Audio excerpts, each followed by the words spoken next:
Et bienvenue, merci d'être là, j'espère que tout va bien. Il est toujours bon de rappeler qu'il n'y a pas de fatalité face au harcèlement scolaire, car oui, malheureusement, ce fléau perdure, entretenu, amplifié par les réseaux sociaux. Aujourd'hui, les brimades, les insultes n'ont plus lieu uniquement dans la cour d'école, mais par messagerie interposée, et c'est pire. Harcèlement scolaire, le combat continue, c'est donc le thème de l'Avant JT. Ce soir, nous allons écouter des témoignages d'anciennes victimes qui sont les mieux à même finalement de nous dire comment surmonter ça. Florian Daman, 17 ans, lui et ses proches ont monté une association Harcèle-moi si tu peux pour faire de la prévention dans les établissements scolaires. Florian est avec nous, on va le rejoindre dans un instant. Et puis nous retrouvons aussi en visio Ethan, influenceur. Il a vécu des années collège difficiles. Aujourd'hui, il en fait une force. Mais d'abord, Christelle Juteau va nous montrer qu'il a fallu du temps avant que le harcèlement scolaire soit enfin pris au sérieux. Christelle. On parle pour la première fois d'harcèlement scolaire dans les années 70. La violence doit relever d'une intention de nuire. Elle s'inscrit dans un processus de répétition ainsi que dans une relation de domination. La victime a un sentiment d'insécurité, une blessure psychique apparaît. Souvent, l'élève est harcelé par un groupe composé du meneur et des suiveurs. Le cyberharcèlement est venu aggraver le phénomène qui se poursuit en dehors de la cour de récréation.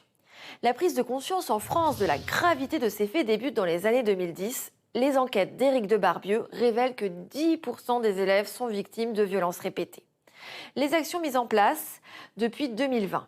Une ligne d'écoute, le 30-20. La création d'un poste de référent de lutte contre le harcèlement scolaire dans chaque académie et la désignation de 4 à 5 élèves ambassadeurs par établissement. Le référent forme des enseignants, répond aux questions des parents en cas de contentieux et sensibilise les élèves dès la maternelle. En parallèle, les établissements sont libres d'organiser des actions sous l'impulsion des professeurs. Par exemple, beaucoup de collèges et de lycées demandent à Olivier Lallard de venir présenter son court-métrage PD pour sensibiliser les élèves et les professeurs au respect des LGBT. Extrait. T'imagines si la chope, ça serait lui, quoi. Tu vas bien? Enchanté. Ça va, ouais.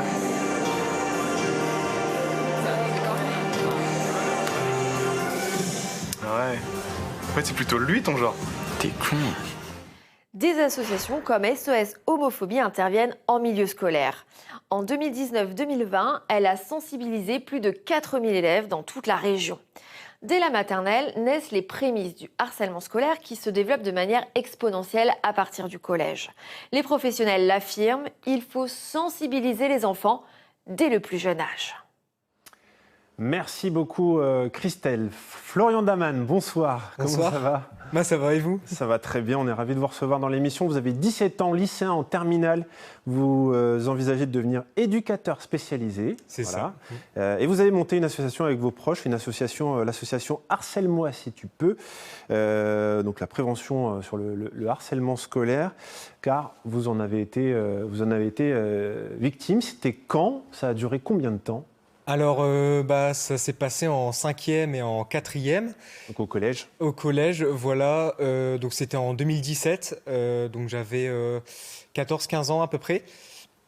Et puis, ça a commencé normalement avec des personnes qui passaient à côté de moi, qui m'insultaient, qui me traitaient. Je me disais, c'est rien, ça va passer, comme beaucoup de personnes. Et après, ça prend de l'ampleur. Ça prend énormément d'ampleur et très vite. Et je m'en suis rendu compte en fait trop tard, au moment où ils sont venus au point, quand ils passaient à côté de moi, ils me frappaient. Et donc c'est beaucoup trop tard que je l'ai vu. Un jour, ils m'ont attendu à la sortie, ils m'ont tabassé à la sortie. Et on en a parlé au référent du collège. Il n'a pas su prendre les devants, il n'a pas su prendre les manettes, on va dire, pour pouvoir m'aider.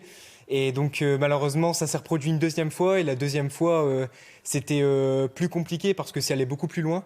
La personne m'a mis un cocard, elle m'a fracassé l'arcade. Je saignais, j'avais très mal, tout ça. Mais c'est ça qui a donné l'alerte aussi. C'est ça qui a donné l'alerte. C'est grâce à ça que mes parents ont découvert que je me faisais harceler. Car quand je suis rentré chez moi le soir, ils ont vu que j'avais quelque chose sur l'œil. J'essaie de le cacher en leur disant que j'étais tombé dans les escaliers, alors que c'était pas vrai.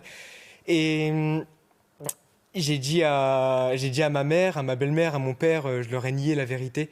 Et eux, ils ont su prendre les devants, eux. Oui, ils ont été forts là-dessus. Ouais.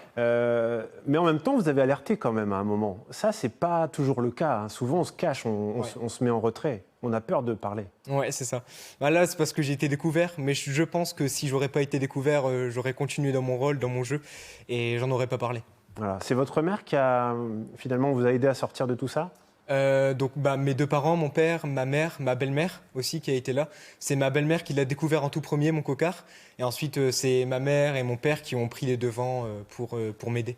Alors, quels conseils vous donneriez finalement à tous ces jeunes, voire même aux parents, aux grands-parents qui peuvent être témoins de ce genre de choses? Quels conseils vous donneriez?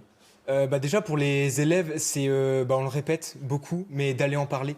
Énormément, pas forcément à un parent, mais peut-être à une personne de confiance. Donc ça peut être un élève, ça peut être un ami, la psychologue du collège, ça peut être la cantinière, même si on a envie. Christelle en parlait, il y a des dispositifs d'ailleurs, il y a les sentinelles, hein, on appelle ça comme ça, ces élèves référents dans les établissements. Ça marche bien ça? Alors je sais pas parce que j'en ai pas dans mon établissement personnellement. Je sais que ça arrive de plus en plus en France. Et après, j'ai pas eu personnellement l'occasion d'essayer, mais je pense que ça doit bien marcher. Ouais. En tout cas, c'est à elle d'être aussi très attentive à ce qui se passe dans l'établissement, dans l'école. Ouais. Bah, c'est ça, le tout c'est d'être vraiment attentif, parce que même une personne qui n'est pas sentinelle peut aider au final une personne qui est dans le besoin. On peut peut-être rappeler aussi, et puis ça c'est important de le dire, il y a un numéro aussi qui est proposé, voilà, pour toutes les personnes qui peuvent se sentir de cette situation-là, le 30-20, un numéro facile à retenir. Le monde des réseaux sociaux est assez cruel, peut faire beaucoup souffrir aussi, et pourtant c'est cette voie qu'a choisi Ethan Brama avec nous en visio de Valenciennes. Vous avez 23 ans. Bonsoir Ethan. Vous êtes influenceur. On vous retrouve sur TikTok, sur Snapchat, pardon. Je laisse ça aux connaisseurs. Vous avez combien de followers? J'ai 6700 sur Snap et j'ai 14 000 sur TikTok. Voilà, donc c'est quand même pas mal. Alors aujourd'hui, tout va bien pour vous, hein. Ça n'a pas été toujours le cas. En revanche, au collège, c'était difficile. Comment ça se passait pour vous?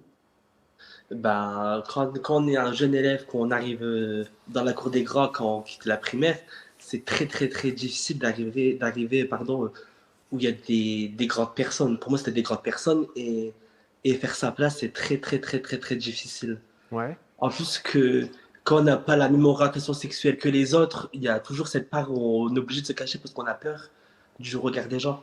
Vous subissiez quoi exactement? Des moqueries? Ça allait plus loin que ça? Des moqueries, pas juste pas, on m'a jamais frappé, mais ouais, des moqueries, des choses vraiment blessantes, de la grossophobie aussi, parce que je suis une personne ronde, mais vraiment des choses méchantes. Florian, est-ce que dans la cour d'école, ça se passe toujours comme ça? On parle d'une époque où il n'y avait pas encore les réseaux sociaux, les messageries. Est-ce que ça se passe encore dans la cour d'école finalement? Oui, ça se passe encore. Alors, peut-être moins qu'avant, parce que maintenant, ils attaquent un peu plus sur les réseaux. Mais dans la cour d'école, c'est vrai que ça a toujours lieu et je pense que ça aura toujours lieu, malheureusement. À quel moment les choses ont changé pour vous, Ethan? À quel moment vous avez réussi à dépasser tout ça? Quand j'ai commencé les réseaux sociaux, en fait, on aurait dit que c'était une libération. Genre, je parlais avec mes abonnés, tout ça, on aurait dit qu'ils me comprenaient. Et c'était vraiment une libération. Franchement, c'était une libération. Il y a encore des insultes, hein, vous recevez encore des insultes d'ailleurs sur les réseaux sociaux. Le monde des réseaux sociaux est assez cruel. C'est finalement ce qui vous est arrivé quand vous étiez plus jeune qui vous a donné une certaine force? Vous diriez ça comme ça? Franchement, oui. Et ça m'a juste prouvé que, en vrai, l'être humain, il était très méchant. Très méchant. Quoi qu'on fasse, quoi qu'on dise, on sera toujours jugé. Mais alors, quel conseil vous donneriez? Moi, si je pouvais donner un conseil aux jeunes comme aux grands, parce qu'il y a les grands aussi se harceler, arrêter de donner aux gens ce qu'ils veulent, c'est juste répondre à ce qu'ils cherchent. Ils veulent le conflit, ils veulent les problèmes, ils attendent que ça dans tous les cas. Donc, vivez votre vie, soyez vous-même, ayez confiance en vous. Je pense que la confiance en soi, c'est très important. La confiance en soi, c'est vrai ça? Oui. Totalement. Ouais. Bah ouais, parce que s'il n'y a pas de confiance en soi, on a beau croire qu'on est quelqu'un d'autre, au final... on est la personne qu'on est et puis c'est tout.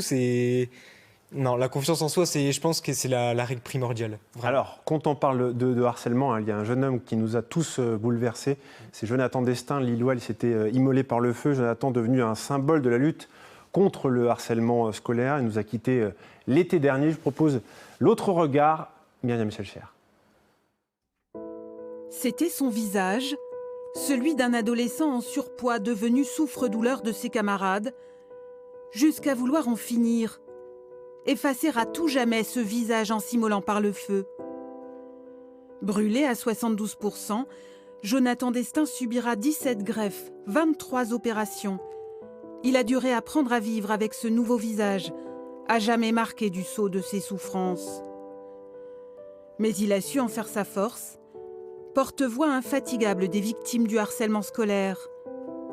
Il a sauvé des vies en brisant le silence, et plus jamais personne n'a songé à se moquer de lui. Son cœur a fini par lâcher, il avait 27 ans, mais Jonathan est devenu immortel, car son combat va lui survivre. Ouais, il a sauvé des vies en brisant le silence. Jonathan Destin, ça vous touche forcément. Ouais. Vous l'aviez rencontré? Ouais, on l'a rencontré à plusieurs reprises, on l'a rencontré 2 fois et c'est vrai que c'est une personne incroyable et ça m'a marqué ce qui a été dit parce que c'est vrai que malgré que Jonathan soit plus là aujourd'hui, ça restera pour toujours notre icône contre le harcèlement. C'est lui qui vous avait donné aussi l'envie, la force d'agir contre le harcèlement? En partie, oui. Alors, on ne le connaissait pas autant qu'on le connaît aujourd'hui parce qu'on ne l'avait pas encore rencontré. Mais c'est vrai que depuis qu'on l'a rencontré, ça nous a boosté dans notre combat et puis ça nous a beaucoup touché aussi. Ouais, vous aviez lu son livre aussi? Ouais. Voilà, Jonathan Destin, condamné à me tuer, chez J'ai lu. Voilà. Une histoire bouleversante. Ça vous a bouleversé, vous aussi, Ethan, forcément? Oui, vraiment, ça m'a bouleversé. Personne n'y mérite ça. Vraiment, c'est très, très grave. Bon, un dernier conseil qu'on peut donner à ces personnes qui peuvent être victimes, qui peuvent rencontrer le harcèlement. C'est toujours un peu compliqué aussi. C'est toujours un moment, à un âge aussi, quand on est adolescent, compliqué. Comment on aborde ça? Comment on essaye d'affronter ça? Surtout, ne pas rester tout seul, toujours être accompagné des bonnes personnes, être accompagné des bonnes personnes et vraiment le mot de la fin qu'on répète et qu'on répétera jamais assez, c'est en parler. Voilà, et merci beaucoup à tous les deux d'avoir témoigné dans l'émission. N'oubliez pas, vous aussi, vous pouvez participer. Pour ça, c'est très simple. Il y a le QR code. Vous le scannez avec votre smartphone et vous nous envoyez évidemment un message. On se quitte comme chaque soir avec la citation du jour. Elle va nous faire réfléchir. La plus grande victoire sur le harcèlement moral, c'est de ne pas devenir ce que l'on veut faire de vous. Et c'est signé Alain Leblay. Je vous souhaite une excellente soirée sur la 3. N'oubliez pas, à 19h, le journal régional. Salut, salut!